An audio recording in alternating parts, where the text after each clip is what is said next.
Vamos a hablar de la arquitectura griega, los conceptos básicos que forman parte de la unidad temática 2, las civilizaciones originales de la historia de la arquitectura occidental y americana. Para empezar a hablar de la arquitectura griega tenemos que ver primero el contexto. Como ustedes saben, hablar de contexto implica hablar del lugar o del espacio donde se desenvuelven los acontecimientos y también del tiempo.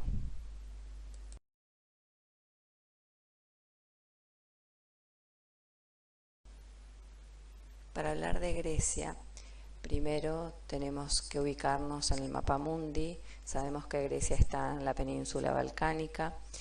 Y para hablar de la Grecia antigua tenemos que pensar que la civilización griega comienza con la isla de Creta y con la zona de las islas aledañas para luego avanzar sobre el continente.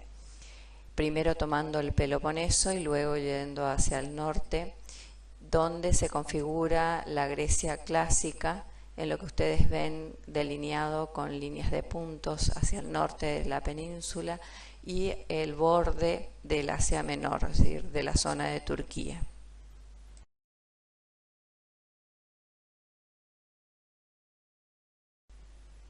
En cuanto a los periodos en que se divide la cultura griega, primero tenemos el periodo egeo, que es el periodo más antiguo, que se divide a su vez en el minoico, el cretense y el micénico.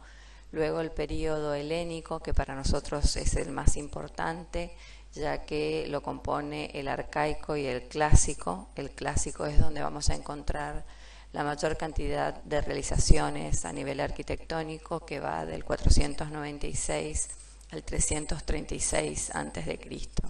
Y finalmente el periodo helenístico, que va a ser el periodo de Alejandro Magno, que es rey de Macedonia y que se apropia del territorio de Grecia hasta ese momento y lo hace crecer hasta límites inconmensurables e impensables para lo que había sido Grecia hasta ese momento. Ahora lo vamos a ir viendo en un mapa. En este periodo, un acontecimiento importante es que para el 146 a.C., es decir, a mitad del periodo helenístico, Grecia es anexada al Imperio Romano como provincia. Bien, acá tenemos los tres periodos representados, uno consecutivamente detrás del otro. El periodo egeo, que es el más antiguo, donde la configuración a nivel de arquitectura era muy primitiva. Si miramos un poquito hacia la izquierda, en la parte inferior, vemos que hay columnas que se asemejan más bien a las de la arquitectura asiria o a la arquitectura egipcia. Mientras que el helénico, que es justamente la zona de nuestra Grecia, la Grecia que vamos a estudiar nosotros, donde el territorio incorpora parte de Turquía, la costa turca, por supuesto el sur de Grecia, el Peloponeso, las islas, Creta y el sur de Italia. Y como vemos, el tipo de arquitectura es lo que nosotros usualmente conocemos como arquitectura griega. Para luego pasar al helenístico, y allí vemos en el mapa cómo toda Grecia crece hasta incorporar no solamente la zona alrededor del Mediterráneo, sino también el Asia Menor y el Lejano Oriente, mientras que también ocupa el norte de África, o sea, la zona de Egipto.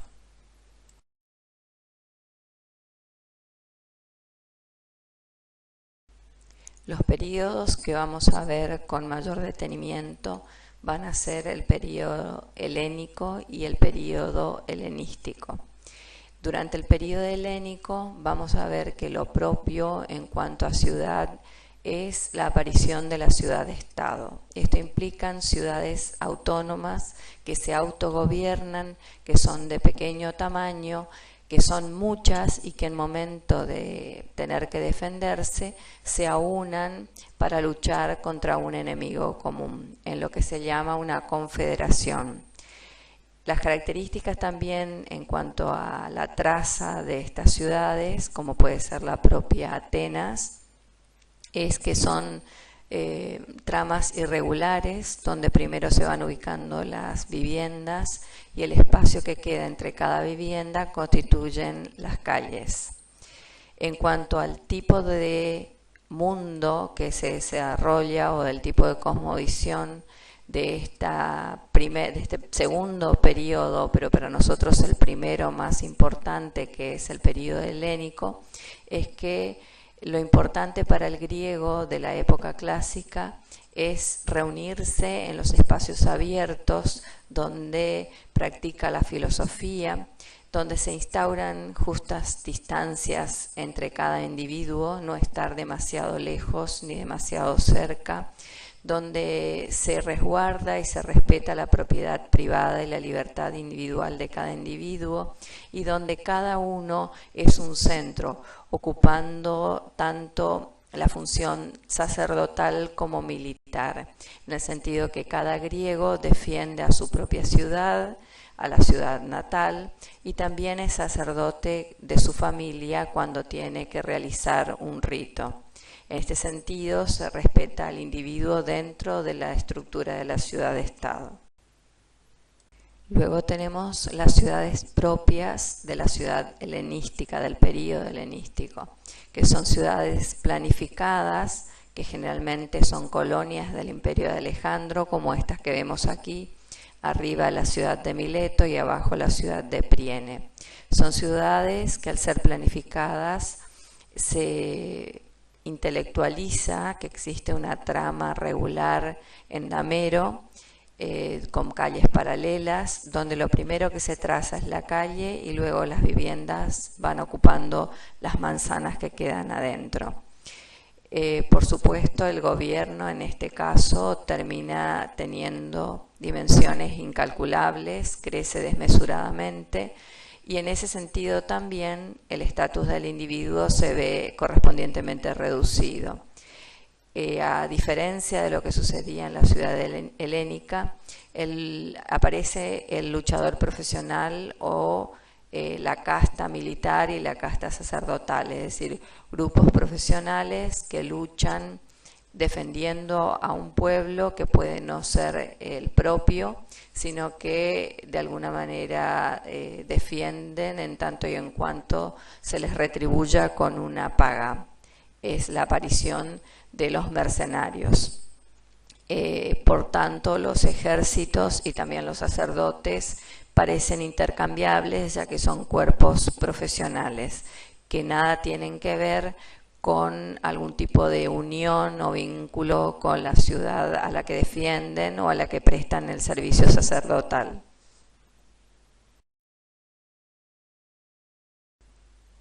Este es un ejemplo de los dos sistemas de trama. Primero tenemos en el fondo la trama de la ciudad planificada, es decir, de la ciudad helenística, donde primero se ocupa el espacio con las calles en retícula y se rellena cada cuadrante con viviendas. La otra, es decir, la que se encuentra en el recuadro más pequeño, es el tipo de ciudad helénica donde primero se ubican las viviendas y el espacio intermedio, intersticial, va a constituir la calle.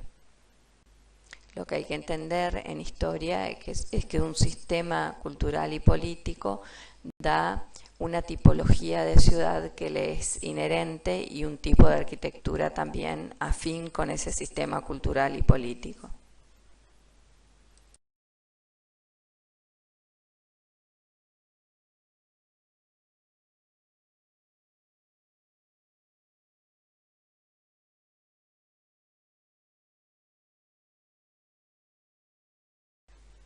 La ciudad se denomina polis, que significa muchos. Como decíamos hoy, en cuanto a la ciudad helénica, es una comunidad de iguales, es decir, una democracia donde se debaten de igual a igual las cosas propias de la ciudad.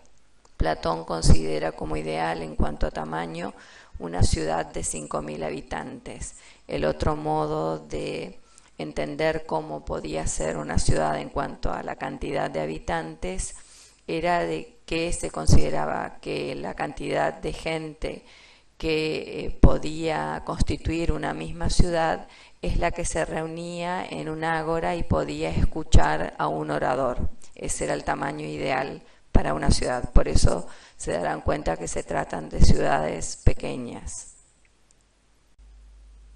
Va a haber entonces diferentes programas o funciones que van a ir desde los espacios privados a los espacios públicos.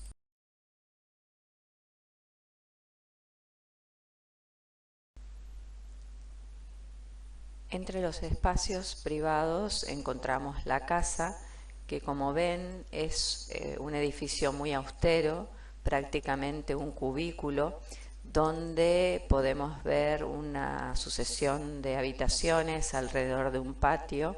Este patio generalmente con una galería y que no siempre forma parte del centro de la composición, por lo menos no del centro simétrico de la composición. Si vemos hacia afuera, tiene muy pocas aberturas, no tiene, ahora veremos una alzada y vamos a ver que no tiene prácticamente decoración, ya que el griego en realidad lo ocupaba como espacio para comer y dormir. La actividad del griego básicamente era pública y a cielo abierto, es decir, en este sentido los espacios de grandes masas, de grandes congregaciones, eran las preferidas por los griegos, y es así que justamente los programas públicos son los que se han desarrollado. Vemos acá cómo la casa realmente es una vivienda muy sencilla, muy austera, con techo a dos aguas o a un agua, generalmente de teja, con estructura de madera, con mampostería portante encalada, con pocas aberturas, las mínimas necesarias para que funcionalmente la casa no tenga inconvenientes, con aberturas mínimas también en cuanto a ventanamiento, y pueden ver que prácticamente no tiene decoración.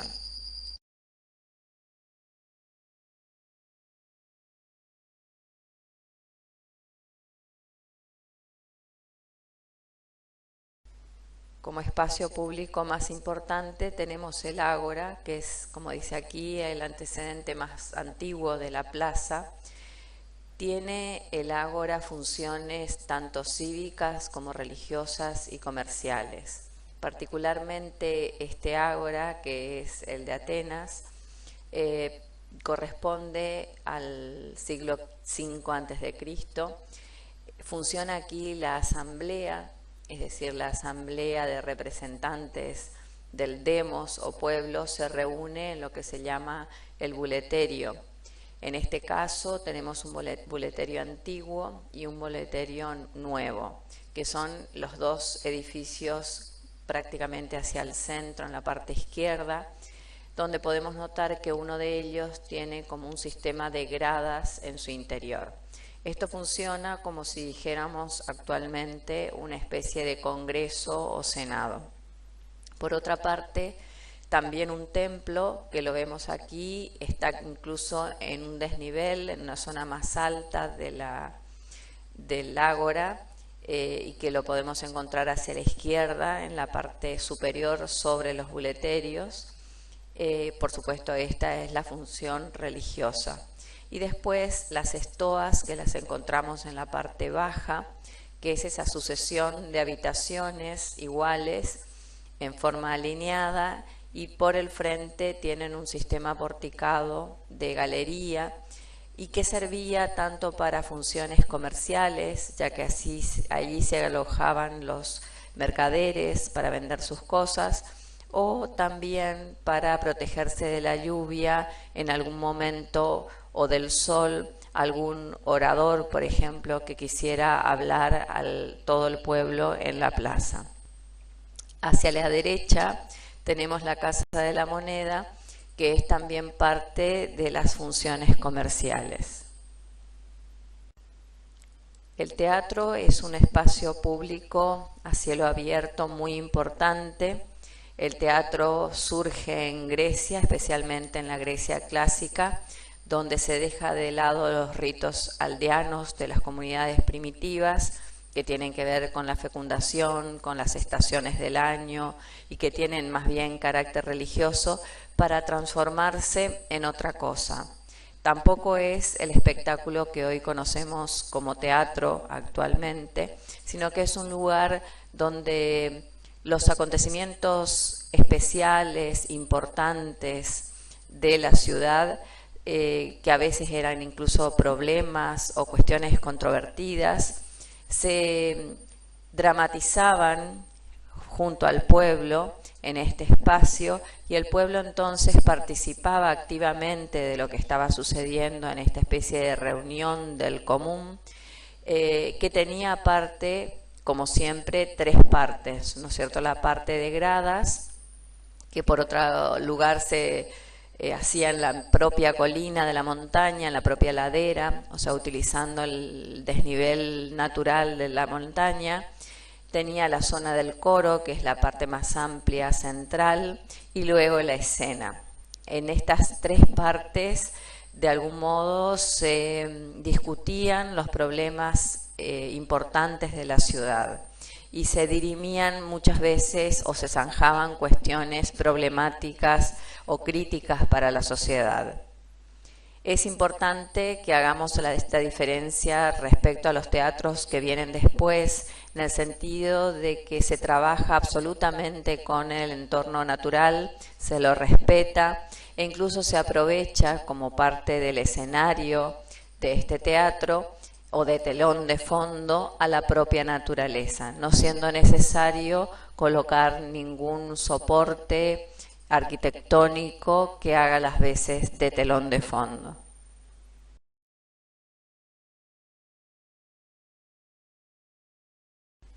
Otro espacio o edificio muy concreto y muy importante que alberga funciones religiosas es el templo.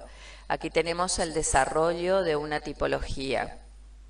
Es decir, el templo va a tener elementos que siempre se repiten y que de manera quizás un poco alterada o transformada en una sucesión de ejemplos se vuelven a repetir, siempre los mismos. Esos elementos son la cela o naos, que es la habitación principal donde se guarda la estatua del dios o la diosa al que está dedicado el templo, el pronaos, que es como un elemento de acceso y que generalmente siempre tiene dos columnas inantis, o sea, en la zona delantera.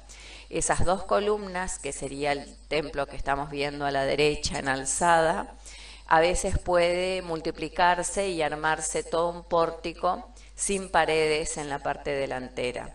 Por lo tanto, el pronaos se convierte nada más que en un espacio que virtualmente por columnas se separa del exterior. Pero como estas tipologías que vemos aquí, podemos ver otros casos que siempre respetan los mismos elementos.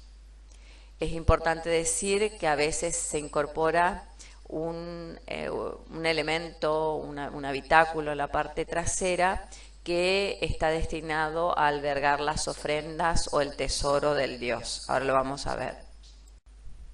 Aquí vemos un poco más desarrollada la tipología, ya en este caso con pronaos, naos y opistodomos sucesivamente.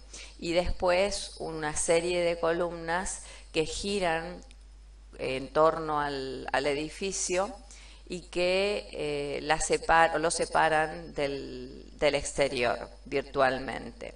Esa columnata perimetral se va a repetir también en la mayoría de los edificios. Después vamos a ver cómo el número de columnas y las proporciones o relaciones que hay entre las medidas del ancho y el largo de los templos está absolutamente normada por lo que llamamos la sección áurea. Esta es la tipología del templo griego, la más común, y aquí lo vemos en alzada. Ese es el lenguaje y estas son las proporciones que adoptan en general. Ahora nos vamos a detener un poco más adelante en cada uno de estos elementos. Este es el Partenón, el templo más importante y el que sirve de referencia de la Grecia clásica. está ubicado en la Acrópolis y es un templo relativamente atípico en el sentido que en vez de 6 columnas por delante tiene 8. Otro espacio público importante y que alberga a los templos son los santuarios o acrópolis. En términos generales, Acrópolis nombra a una ciudad alta, que es así como comienzan siendo estos santuarios, ciudades altas, de manera que queden protegidas de los avances de los enemigos y que tengan vista sobre su entorno, como es el caso de la propia Atenas. Luego la ciudad baja al llano y queda la zona de la cima de la montaña destinada específicamente para la zona sacra. Así se constituyen los santuarios, que son espacios sagrados donde se levantan los templos.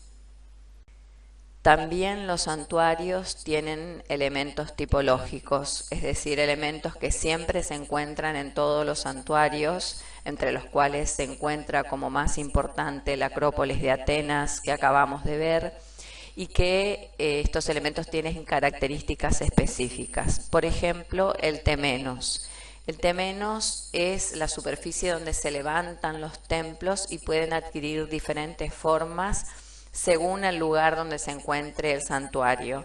En el caso de la Acrópolis de Atenas, sabemos que es en la cima de una montaña y por lo tanto el perímetro de la forma del temenos está constituida según el perímetro que tiene la cúspide de la montaña. Generalmente aquí los elementos que se empiezan a levantar como importantes, en primer lugar, son los templos, pero también otros templos secundarios y, lo que es muy importante, la puerta al santuario, que se llama propilios y que lo vamos a ver un poquito más adelante. El elemento que limita al santuario se llama perívolo. Es una pared circundante que recorre todo el perímetro del temenos. Puede ser un muro contundente alto o puede ser incluso más bajo, pero da unidad material a todo el sistema del santuario. En general se interrumpe para dar lugar a las puertas al santuario, que son los propilios. Los propilios son los pórticos de entrada, generalmente tienen características arquitectónicas contundentes, que generalmente es una especie de pórtico o de pórticos unidos con columnas inantis, o sea, en la zona delantera del pórtico, y puede incluso no tener arquitectónicamente ninguna configuración, es decir, puede constituirse simplemente como la abertura del perívolo por el cual comienza o entra la procesión al santuario. Hay que decir que el rito religioso en esta época se constituye como una procesión en el que va el sacerdote junto al pueblo y que llevan en sus manos alguna ofrenda animal que va a ser sacrificada en la zona del altar que se encuentra frente al templo.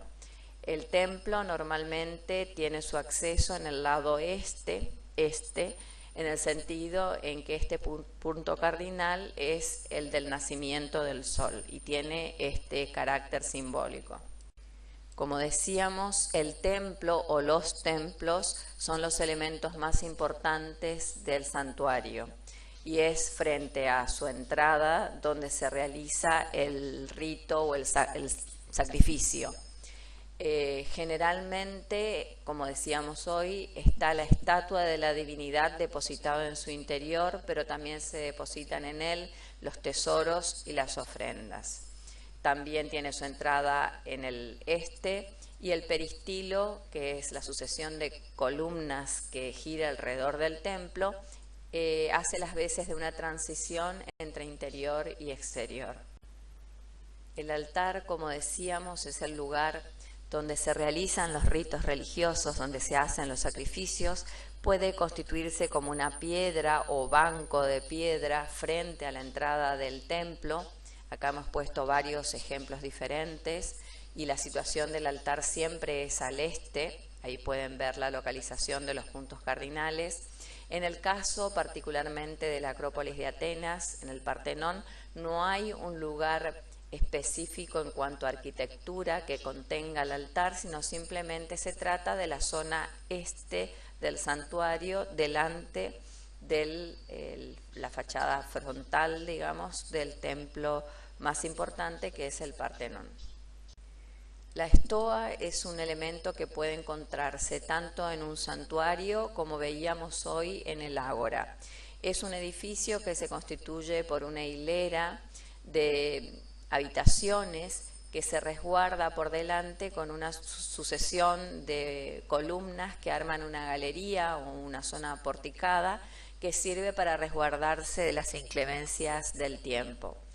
Por ejemplo, en el caso de la Acrópolis de Atenas, se encontraba, ni bien se pasaban los propilios, y servía para descanso de la gente que participaba de las procesiones. El tesoro es una zona independiente donde se guardan los tesoros a los que se lleva para dedicar a la diosa o al dios de cada templo.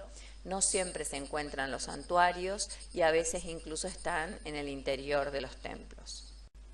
Las esculturas son, aparte de la escultura que teníamos dentro de los templos dedicados o dedicadas a las diosas, estaban también las esculturas de grandes dimensiones que estaban ubicados sobre el temenos, es decir, al aire libre, fuera de los templos. En el caso particularmente de la Acrópolis de Atenas, tenemos una gran estatua, una gran escultura dedicada a la diosa Atenea Partenos, bien frente a la entrada de los propilios. Y después también, en algunos casos, se encuentran los árboles o bosquecillos sagrados, que en la Acrópolis de Atenas es un olivo sagrado que se encuentra en un lugar, en un recodo del Erectión. Como ustedes saben, nosotros para describir pormenorizadamente cada uno de los espacios arquitectónicos, tratamos de pautar esa descripción desde los diferentes aspectos que constituyen la arquitectura. Entonces vemos los aspectos formales, los aspectos funcionales, los aspectos espaciales y los tecnológicos. En este caso hemos tratado de agrupar algunos de ellos de manera de hacerlos un poco más sintéticos, pero en principio lo que vamos a ver ahora tiene que ver con los aspectos formales de la arquitectura griega en términos generales. En lo formal, el lenguaje del templo es una de las cosas más importantes. El lenguaje en la arquitectura es cómo se expresa la arquitectura, es decir, es una manera de comunicar no a través de un lenguaje escrito ni de un lenguaje hablado, sino de un lenguaje expresivo. Esta es la configuración de un templo clásico de la Grecia helénica. En realidad, el origen del lenguaje griego tiene su génesis en el sistema constructivo griego de los templos más primitivos. En principio, los primeros templos fueron hechos en madera y todo lo que significaban los listones de madera que armaban el maderamen del techo y también los elementos de apoyo necesarios para darle algún tipo de cabezal a cada columna en el cual debería apoyarse una viga, y que todos estos elementos eran de madera, dan lugar luego a una cierta estilización y reproducción de estos motivos, pero ya en piedra, en mármol, que es lo que queda finalmente como lenguaje expresivo de los templos griegos. Una cuestión muy importante es la proporción en Grecia. El rectángulo de oro o rectángulo áureo se arma para los griegos como un módulo de control formal y geométrico de sus templos. En principio del templo, pero luego también de los otros edificios importantes. Es más visible el caso del templo, siendo este el edificio más paradigmático. Este rectángulo se constituye armando en un cuadrado, tomando la mitad del cuadrado, haciendo vértice en la intersección entre la mitad del cuadrado y uno de sus lados, por ejemplo la base, y haciendo radio de giro desde ese punto hacia la diagonal opuesta, el punto opuesto en diagonal. Se rebate esa diagonal y donde corta el rebatimiento la línea del lado de la base, se levanta una línea paralela a uno de los lados del cuadrado. Y así se constituye un rectángulo que no es necesariamente ni el doble del cuadrado, ni siquiera se repite una mitad del cuadrado, sino que tiene una proporción exacta y que incluso se le asigna un número. Es decir, de la geometría surge también analíticamente una aritmética que le es afín. Así se constituyen también las espirales áureas, que es un modo de constituir cierta curvatura que se va achicando proporcionalmente hasta constituir una espiral. Los griegos veían de que todo era número, que todo era geometría primero y que todo era número, es lo que dice Pitágoras. Y veían en la naturaleza esta geometría implícita, en los caracoles, en la corola de las flores, en algunos vegetales, como por ejemplo en las coles o en los brócolis, en las espirales que se arman en las flores de estos vegetales.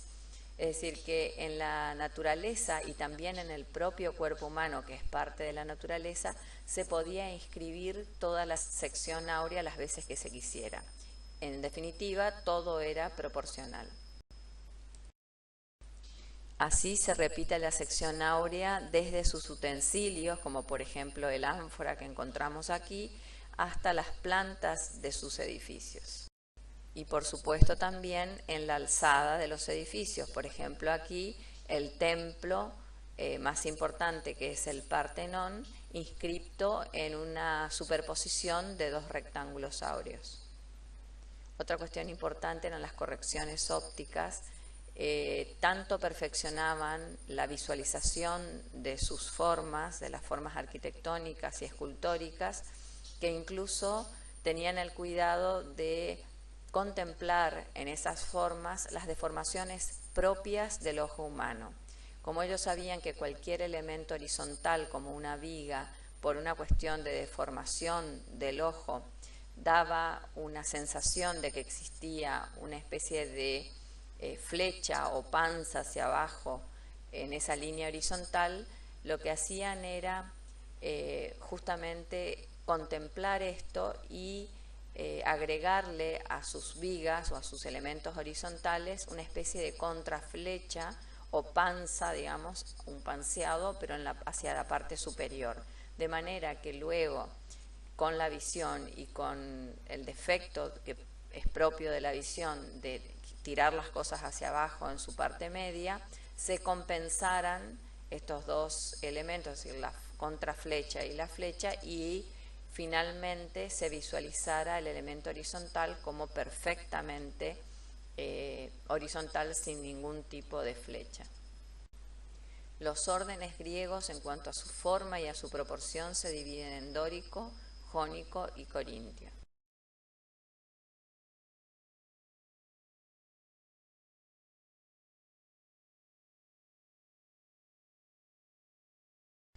Tenemos el orden dórico, que tiene una cornisa, tiene triglifos y metopas, que son los elementos de A3 que aparecen en el friso, y las metopas son los intersticios que se llenan, digamos, con algún tipo de grabados o esculturas o bajorrelieves, y que generalmente empiezan siendo tablas de arcilla y que luego se materializan en piedra o mármol. Entonces, triglifos y metopas van a constituir el friso. Luego viene el arquitrabe, que es la viga horizontal, el ábaco, que es un pequeño dado chato que se encuentra por debajo de la viga y por encima del capitel, el capitel, que en el caso del dórico es un capitel muy sencillo, muy austero, luego el fuste, que en este caso lo tenemos cortado por una cuestión de representación, pero que en cuanto a proporciones era igual a 6 veces el diámetro medio de la columna, es decir, la altura del fuste era 6 veces el diámetro medio de la columna, que se utilizaba como parámetro o como patrón de medidas. Y luego, por supuesto, las escaleras, pero en este caso la columna no tiene base. Según Vitruvio, que es un arquitecto ya romano del siglo I, viendo, ¿no es cierto?, las producciones griegas, dice que este orden dórico tiene un carácter más bien masculino por su fortaleza.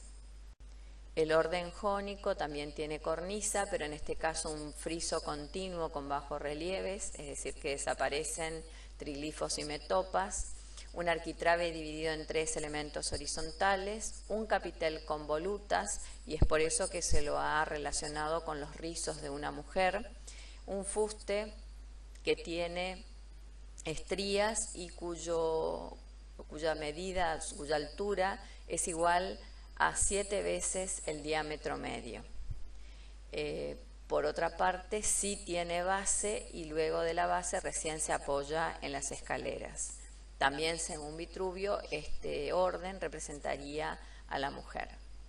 El orden corintio, que es el último y el más complejo, tiene una cornisa, un friso continuo, un arquitrabe también dividido en 3 franjas, como el jónico, una columna que tiene base y ese fuste va a ser igual a 8 veces el diámetro medio de la columna. O sea, su altura va a ser igual a 8 veces el diámetro medio, es decir, va a ser más esbelto todavía.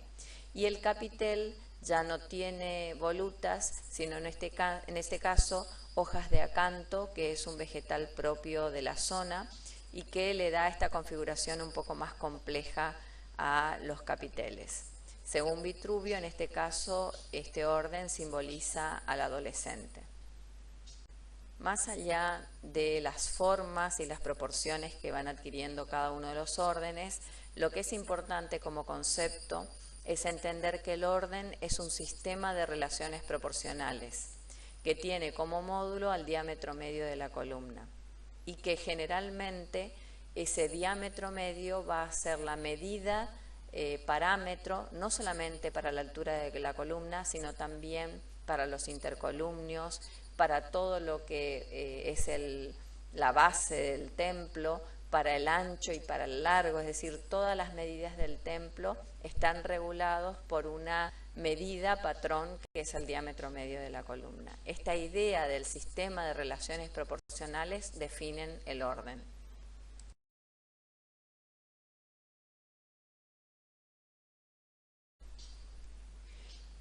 El sistema con el que se sustenta el edificio griego es el trilítico. Se llama trilítico en alusión a que lo componen 3 litos o 3 piedras, 2 verticales y una horizontal que se posa sobre las otras 2, y es así como se sostiene todo el edificio. Es importante ver acá que este sistema trilítico es estructural porque está sosteniendo el edificio, pero a su vez también es formal en el sentido que expresa un orden determinado en sus proporciones y en la propia forma de los capiteles.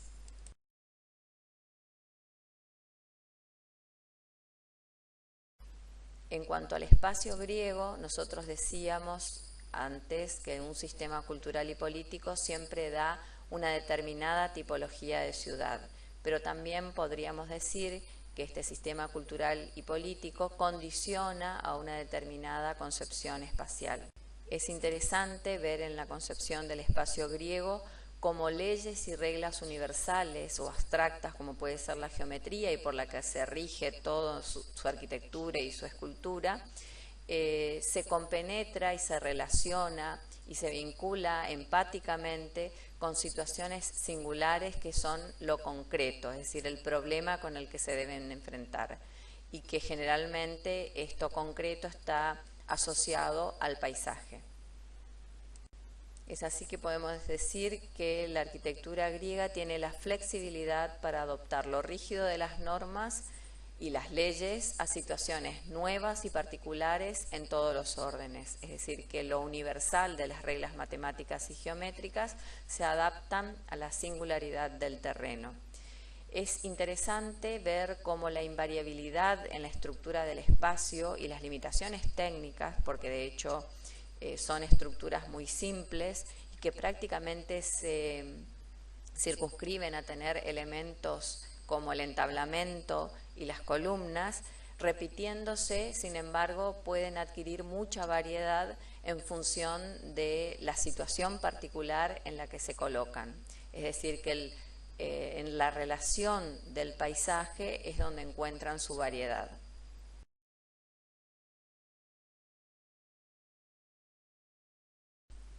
Por eso allí adquiere mayor complejidad, es decir, es una arquitectura de una estructura simple, tanto desde lo constructivo, desde lo estructural, como desde lo espacial. Pero sin embargo, esta estructura siempre la misma, es decir, repitiendo prácticamente casi tipológicamente los mismos elementos, al enfrentarse a situaciones singulares del paisaje, empiezan a convertirse en variables distintas, una muy singular y muy diferente a la otra. Por tanto, tenemos en este sentido constantes, es decir, lo que siempre se mantiene igual, como la medición, la organización espacial, la escala humana, los llenos y vacíos, la composición geométrica, la relación con otros volúmenes, y por otro lado variables, que son los requisitos de la finalidad específica, es decir, las funciones a las que se va a dedicar el edificio y las relaciones con el paisaje. Otra cuestión importante y particular del espacio griego es que el sistema casa-peristilo, es decir, casa-patio, casa-peristilo-patio, habitaciones en anillo alrededor del patio, de alguna manera se repite también en la ciudad y genera una estructura espacial que también es sucesión de viviendas alrededor del ágora o plaza. Vamos a ver ahora la Acrópolis de Atenas en particular, que es lo que se estudia como más paradigmático y que tiene que ver incluso con el práctico de ustedes.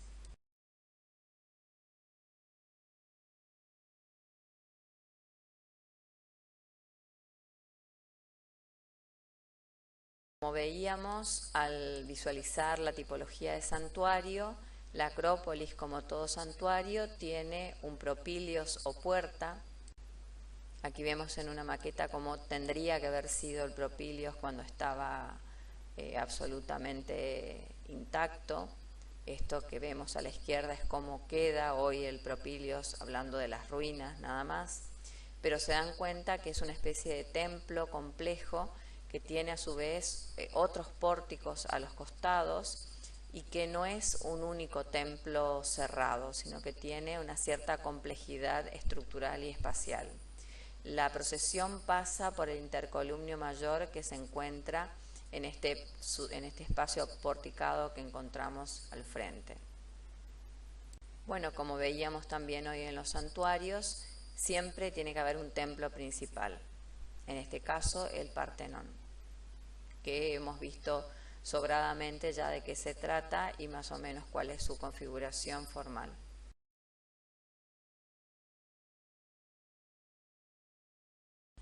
Y hay también un templo secundario que es un poco más complejo que el Partenón, incluso tiene un orden jónico, a diferencia del Partenón que es dórico, que es el Erechtheion, que en realidad está conformado casi por tres cuerpos: el templo del pórtico de las Cariátides, que da hacia el Partenón, el templo central o la cela central, y después un sistema de pórtico más alto y más elevado por un lado, pero también en el desnivel de todo el Temenos está con su base un poco más baja, ahora lo vamos a ver en alzada, que es un pórtico que da hacia el exterior, ¿sí?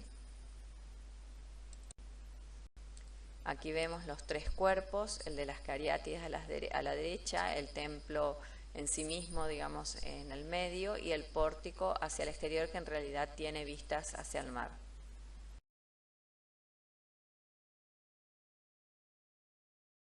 En la Acrópolis de Atenas es importante ver cuál es el camino de la procesión. Entra por los propilios, va subiendo, los propilios van acompañando esta subida de nivel hasta llegar al Temenos, y luego se pasa entre el Erectión y el Partenón para llegar a la zona este del santuario, que es la zona de acceso al templo principal, que es el Partenón, y es allí donde se realizan los ritos. Es muy importante considerar de que una vez que uno llega al final de los propilios y se instala realmente en el Temenos, siempre ve al templo principal, que es el Partenón, con una vista en ángulo. Es decir, ¿por qué no verlo de frente y verlo en ángulo? Porque lo que se pretende justamente es priorizar y valorizar la visión tridimensional, volumétrica del edificio y no la visión planar. Entonces siempre hay perspectivas angulares de todos los edificios desde el lugar de ingreso. Por otra parte, hay un movimiento también dentro de los propilios, que es lo que vemos aquí debajo. Decíamos que los propilios es una especie de templo que se va desarmando en la ladera de la montaña a medida que acompaña al caminante a subir hacia la propia entrada del Temenos y luego finalmente hasta el santuario. Y en ese acompañar al caminante se va desarticulando en niveles. Por tanto, a pesar de ser siempre los mismos elementos, lo que decíamos hoy, entablamento y columnas, estos entablamentos y columnas, guardando por supuesto siempre la proporción, van acomodándose a las situaciones topográficas del paisaje. Siempre hay, caminando uno hacia la Acrópolis y ya en el propio santuario, una sensación de constante horizontal y vertical alternativamente, y de ascenso y descenso.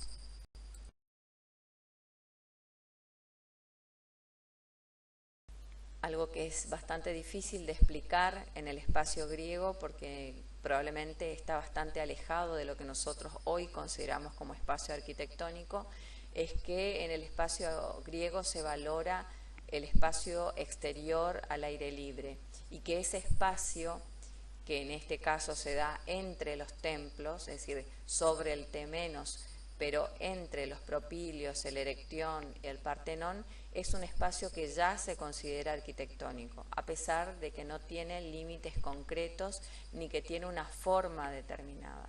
Pero solamente la tensión corporal entre esos elementos que se colocan allí casi como obstáculos, como produciendo algo, digamos, para la sensación del que está inmerso en el Temenos, eso mismo, esa sensación ya configura una sensación equiparable al del espacio arquitectónico. Y esto es bastante difícil de comprender y de explicar cuando nosotros tenemos más bien la concepción occidental del espacio encerrado. Para nosotros todo espacio es espacio arquitectónico en la medida que tenga límites contundentes y esté encerrado, ¿sí? Entonces es difícil hablar en términos tan virtuales y tan poco asibles, digamos, como son las tensiones o las fuerzas que se empiezan a dirimir aquí entre cada uno de los edificios, que por otra parte tienen una contundencia importante. Bien, esta es la bibliografía y por supuesto recuerden que tienen siempre el compilado de textos. En el caso de este tema lo tienen en el número 1, que abarca todo lo que es el tema prehispánico, Grecia y Roma.